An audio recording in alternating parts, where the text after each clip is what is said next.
Deməli, növbəti dərsimizdə ərəb dövlətidir. Ərəb dövlətinin yaranması 630-dur. Süqutu 1258-ci ildə Monqollar tərəfindən. Banisi Məhəmməd Peyğəmbərdir. 3 dənə sülalə hakimiyyətdə olub. Xəlifələr, Əməvilər, bir də Abbasilər. Xəlifələrin dövrü Məhəmməd Peyğəmbər özü 630-dan 32-yə qədər hakimiyyətdə olub. Məhəmməd Peyğəmbərdən sonra hakimiyyətə gələnlər özlərini xəlifə, yəni davamçı adlandırıb. 632-dən 661-ə qədər, Əməvilər 661-dən 750-yə qədər, Abbasilər 750-dən 1258-ci ilə qədər mövcud olmuşdu. Xəlifələrin dövründə paytaxt Məkkə, Mədinə, Əməvilərin dövründə paytaxt Dəməşq və ya Şam, eyni şəhərdə. Abbasilərin dövründə isə Samirə şəhərdə deyirlər.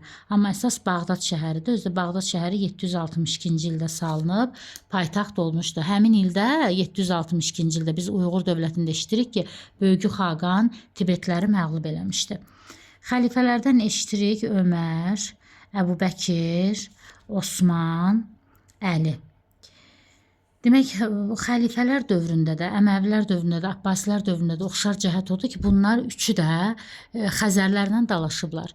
Üçünün də dövründə işğallar var, üçünün də dövründə işğal olmuş ərazilərdə üsyanlar var. Və məsələ orasındadır ki, xəlifələr dövründə ən güclü üsyan Osmanlının dövründədir. Və xəlifələr özlərini Rəşidi xəlifə adlandırırdı, yəni düzgün yol göstərənlər. Bunlar hər hansı işğal eləməyə gedəndə deyirdilər ki, biz həmin ərazini işğal eləyirik ki, orada İslam dinini yayaq. Və Ərəb dövləti, tutaq ki, bura Ərəb dövlətindən yuxarıda Bizans yerləşirdi, bu biri tərəfdə isə Sasani yerləşirdi. Bu biri tərəfdə də Afrika yerləşir. Bu tərəfdə də Avropa yerləşir. Burada Aralıq dənizidir. Deməli, işğalları başlayan Əməvilər, daha doğrusu xəlifələr, işğalları genişləndirən Əməvilər, işğal olunmuş əraziləri itirən isə Abbasilərin dövrüdür. Xəlifələrin dövründə vergi məhsula görədir. Bu yaxşıdır. Yaxşı məhsul yığsalar, yaxşı vergi verirlər. Çox məhsul yığsalar, çox vergi verirlər. Əməvilərin dövründə vergilər yavaş-yavaş qaldırılırdı və yavaş-yavaş özdə tutduqları ərazilərdə hakimiyyət dəyişilirdi. Sırf ərəbləri gətirirdilər hakimiyyətə. Abbasilərin dövründə isə vergi torpağa görə idi. Yəni torpağa nə qədərsə o qədər vergi verilməlidir. Vergi verə bilməyən də övladı qula çevrilirdi. Ona görə də ən güclü üsyan elə Abbasilərin dövrünə şamil olunur.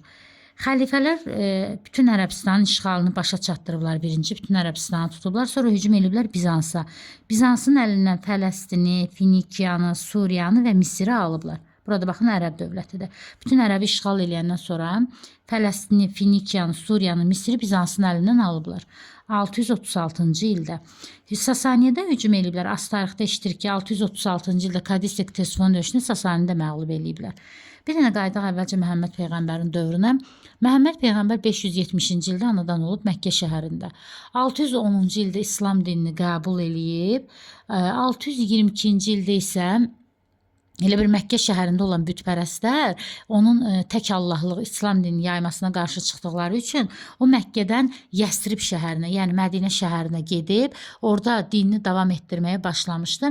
Lakin orada kafirlərlə 624-cü ildə Bədir döyüşünə girmişdi. Həmin döyüşdə qalib gəlmişdi.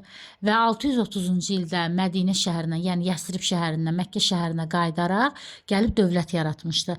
2 il hakimiyyətdə olmuşdu, 30-dan 32-yə qədər. Ondan sonra hakimiyyətə gələnlər, bu bilirsiniz kimdir? Bizim imam adlandırdığımız şəxslər. Özlərini xəlifə, yəni Məhəmməd Peyğəmbərin davamçısı elan ediblər və işğallara başlayıblar. Ərəbistanın şimalıyla cənubunu müqayisə eləyəndə əhali cənubunda daha çox idi. Çünki bura yağıntı biraz düşdüyü üçün yaşıllıq yaşamaq üçün yer var idi. Qalan ərazilər amma qupquru idi. Hətta insanlar demək dəvəni səhra gəmisi adlandırırdılar. Özlərini isə bədəvi, yəni ərəb adlandırırdılar. Və xəlifələrin dövründə bütün Ərəbistan bir hakimiyyət altında birləşəndən sonra Bizansın əlinə Fələstin, Finikiya, Suriya və Misri alırlar yarmıq döyüşündə. Sasani də Kadisek, Tesfon, Nəhavənd, Həmədan, Vacruz, Cərmidan döyüşlərində məğlub eləyib, 651-də də Sasani süqut etdiriblər. Bu xəlifələrə aiddir. Və Xəzərlərlə müharibəyə başlayıblar. Sonra gəlib Əməvilər. Xəlifələr ilk əvvəl hansı əraziyə gedirdilərsə dini yaymağa, orada digər din xadimlərindən vergi almırdılar. Məsələn, xristian din xadimlərindən vergi alınmırdı, özlərini yaxşı göstərmək üçün. Amma Əməvilərin dövründə artıq İslam dini tam şəkildə yayılıb qurtarmışdı deyənə, onlar tutduğu ərazilərdə həmin din xadimlərinin üstünə vergi də qoyurdular. Din xadimlərinin üzərinə vergi də qoyurdular, rahiblərin falan üstünə və ayrı seçkilik eləyirdilər. Da müsəlmanla müsəlman olmayanın yox, ərəblə ərəb olmayanın arasında. Bu da təbii ki, narazılığa səbəb olurdu. Və Əməvilərin dövründə Afrikanın şimalı tam şəkildə işğal olundu. Girdilər Avropaya. Avropada Piriney yarımadasını, yəni İspaniyanı tutdular. İspaniyanı tutdular 711-ci ildə.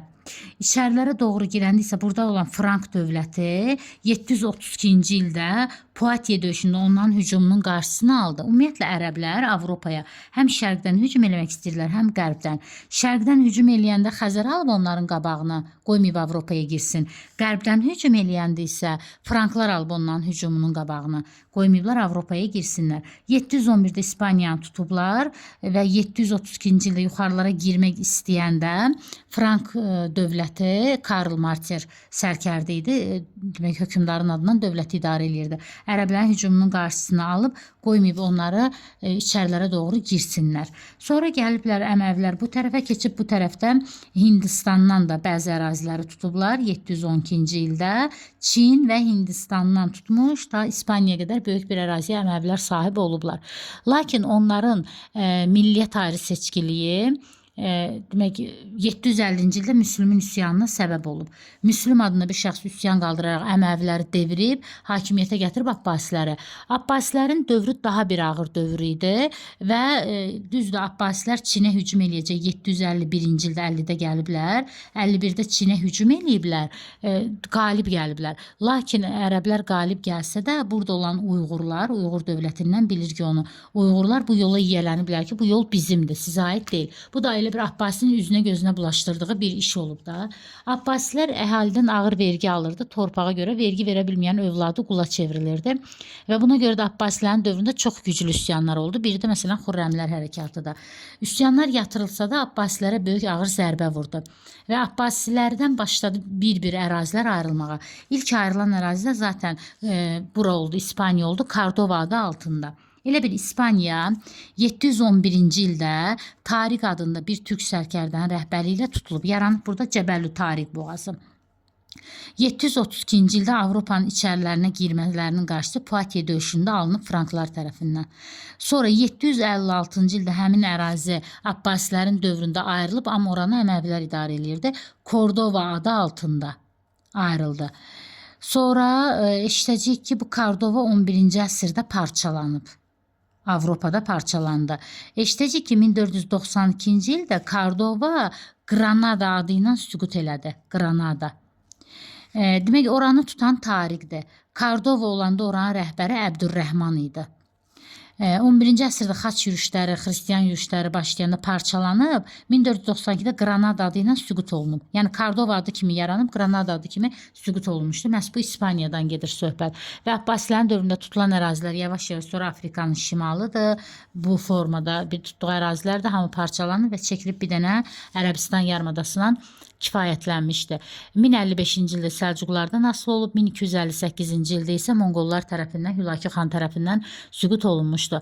Ərəblərin dövründə torpaq formaları yaranıb, divan dövlətə aiddir, mülk mülkədara aiddir, iqta hərbi xidmətə görə verilirdi. İki növü var idi, şərti və irsi, icma var idi, cəmaata aid torpaqlar idi, vəqifə var idi, demək, qəbirstanlıq üçün ayrılırdı, şəhidlər üçün, pirlər üçün ayrılırdı. Amma oraya elə bir ki, ölülər ölənə qədər dirilər oradan icarəyə götürüb istifadə eləyə bilirdilər, amma sata bağışlaya bilməzdilər. 7-ci əsrdə yaranan bu torpaq formaları ta AXC yaranana qədər, 20-ci əsrə qədər mövcud olmuşdu. Bir dənə adı dəyişən iqtadır. İqta Ağqoyunlu, Qaraqoyunlu dövründə 15-ci əsrdə soyurqal olub və Səfəvinin dövründə isə tiyul olub. 16-cı əsrdən ta 20-ci əsrə qədər. Yəni bir dənə adı dəyişən iqta olub. Ərazi əmirliklərə bölünürdü. Əmirliklər mahallara, mahallar məntəqələrə, məntəqələr də kəndə bölünürdü. Əmirli xəlifə seçirdi. Yerdə qalan mahal məntəqə kəndin rəhbərini isə əmir seçirdi və 12-12 bölünürdü bunlar. 12-12-yə bölünürdülər. Sonra vergi yığan şəxs amil adlanırdı. Məhkəmə işinə qazi baxırdı. Və orada xırda nəsə detallarınız da varsa, yəni onları öyrənmək elə çətin deyil məncə.